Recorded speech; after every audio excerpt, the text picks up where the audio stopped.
साम्राज्य न्यूज, सामान्यांचा असामान्य आवाज।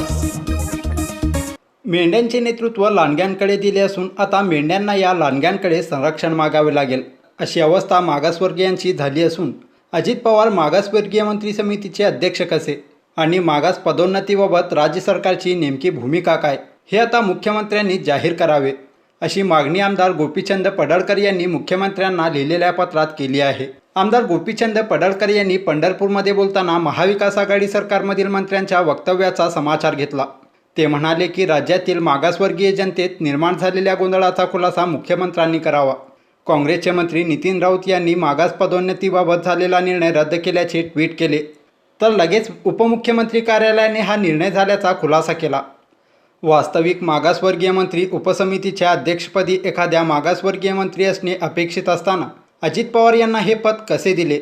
मागासवर्गीयांचे दुःख यांना काय माहीत? असा टोला लगावताना हे म्हणजे मेंढ्याचे नेतृत्व लांडग्यांकडे दिल्यासारखं असल्याचे पडळकर यांनी सांगितले आहे। आता या सर्व गोंधळाचा खुलासा थेट मुख्यमंत्र्यांनी करून मागासवर्गीय जनतेच्या मनातील संभ्रम दूर करावा असे आवाहन आपण पत्राद्वारे मुख्यमंत्र्यांना केल्याचे पडळकर यांनी सांगितले।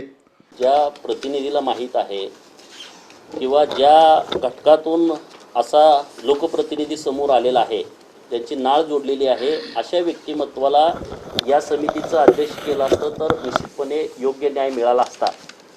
परंतु अजित पवार हे मागासवर्गीय पदोन्नतीच्या मंत्र्यांच्या उपसमितीचे अध्यक्ष होणं म्हणजे मला वाटतंय की मेंढराचं नेतृत्व लांडग्यानं करावं आणि मेंढरांनी लांडग्याकडून संरक्षणाची अपेक्षा करावी अशा पद्धतीचं होईल असं मला वाटतंय। नाही, मुळामध्ये तुम्ही समजून घ्या की हे सरकार आल्यापासून 1.25 वर्षामध्ये आरक्षणाचा बट्ट्याबोळ यांनी करून ठेवलेला आहे।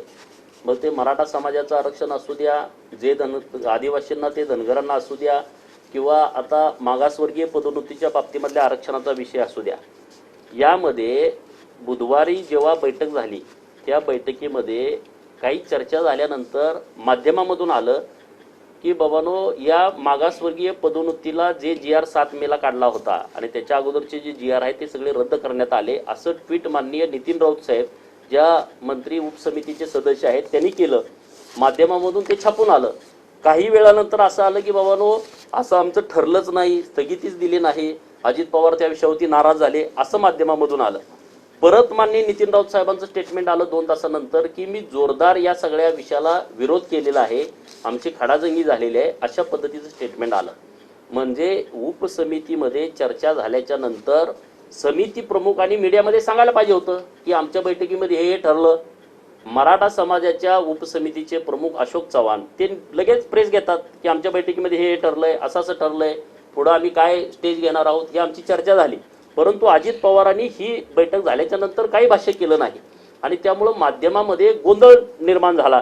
म्हणून मी आज पत्र माननीय मुख्यमंत्र्यांना लिहिलंय की बाबांनो, ह्याच्यावरती काहीतरी तुम्ही स्पष्टीकरण करा।